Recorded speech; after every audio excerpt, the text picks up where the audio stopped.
Psychology has spent decades studying what extreme difficulty does to a person. Trauma research, stress, neuroscience, attachment theory, all of it, mapping the visible, documentable effects of going through too much. What gets studied far less is the quieter territory, the effects that don't qualify as symptoms, that don't show up on any scale, that live not in what breaks, but in what subtly shifts. In the small, daily recalibrations of a person who learned to grow around pain so fluently that neither they nor anyone around them can see the shape of what they grew around. These are the hidden effects, the ones that show up not as dysfunction but as personality, not as damage but as a particular kind of depth, not as something that needs diagnosing but as something that finally, after all this time, deserves to be named. The first hidden effect is a changed relationship with language, specifically with the language of your own needs. People who have been through too much tend to develop a remarkable fluency in other people's emotional states and a corresponding difficulty naming their own. They can tell you precisely what a friend needs to hear in a difficult moment. They can hold the full complexity of someone else's pain without needing it to resolve quickly. And when someone asks how they're actually doing, they often produce a version of the answer so efficiently edited, so stripped of anything that might burden, concern, or inconvenience, that the person asking receives something that sounds like honesty but isn't. This isn't strategic. It is a deeply grooved habit, built in environments where expressing need reliably produced one of two outcomes. It was too much, or it was ignored. And so the internal translator learned to convert "I am struggling" into something more palatable before it ever reached speech.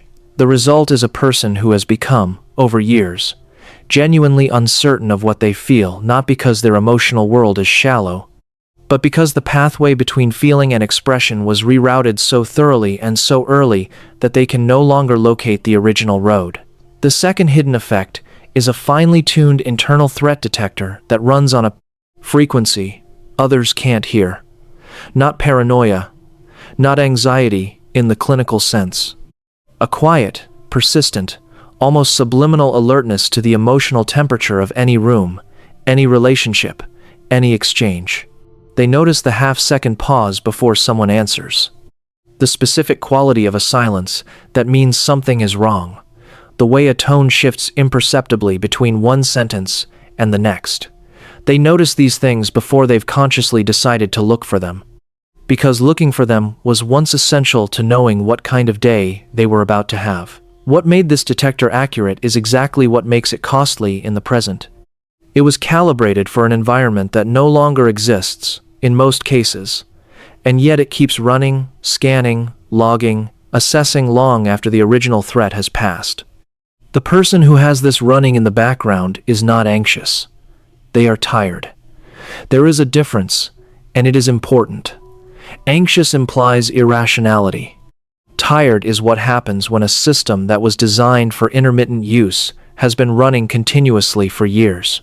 The third hidden effect is the specific kind of loneliness that comes from being the person everyone leans on. This loneliness is not the loneliness of isolation. It is the loneliness of being surrounded, of being known as the person who understands, who holds, who listens without judgment, while being simultaneously invisible in the parts of yourself that are struggling. You become fluent in other people's pain while remaining a foreign language to your own. And the people who love you most may have no idea. Because what you present is so consistent, so composed, so reliably there, that the idea that you need something simply doesn't arise. If this is landing somewhere in you, take a moment to like the video. It helps more people find conversations like this one.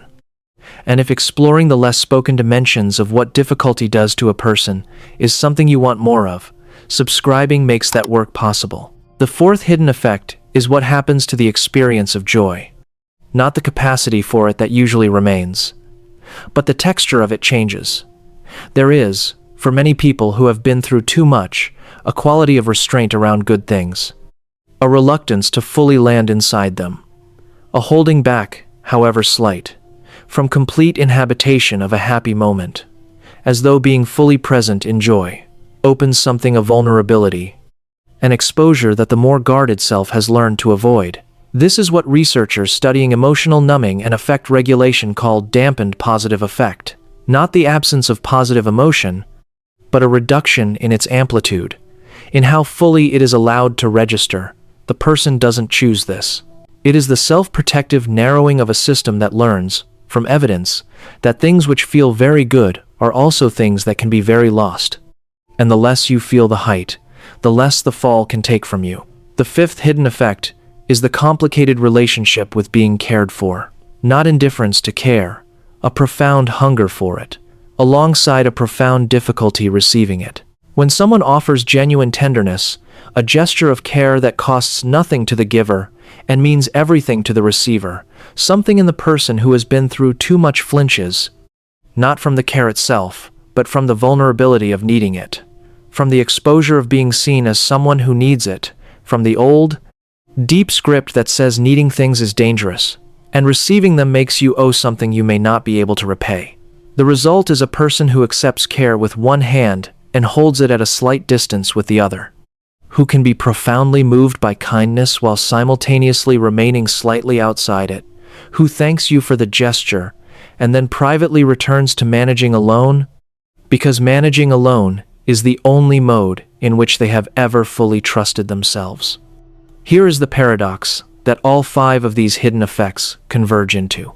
The person who has been through too much has been shaped by that experience into someone of considerable depth, perception, and emotional intelligence. The difficulty did not diminish them. In many real ways, it expanded them. They see more, feel more, understand more about the complexity of being human than most people ever develop the occasion to understand.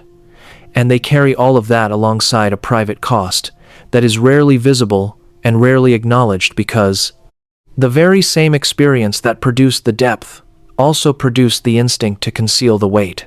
They do not perform strength. They have simply had so much practice at it that the performance and the reality have become indistinguishable, even to them. What no one talks about is the specific labor of being this person, of running a threat detector that never quite powers down, of editing your inner life before it reaches language, of holding everyone else in the place where you yourself have never quite been held, of feeling joy with one hand and bracing against its loss with the other, of receiving care while remaining, somehow, just beyond the reach of it. These are not flaws. They are the precise and faithful record of everything a person absorbed and survived, rendered now as the texture of daily life, as the particular way they listen, the specific thing they notice, the careful quality of their love. What lives in them is not damaged, it is history. And history, named honestly and witnessed with care, does not have to remain the permanent shape of a person's future.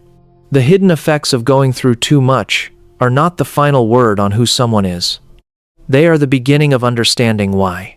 Is there something in the way you move through the world, in how you love, or how you guard, or what you find impossible to say that you have never connected to anything that came before? Most people go their whole lives explaining their pain as bad luck. You just chose the harder and more honest explanation. Hit the like and subscribe button. I'll see you in the next one.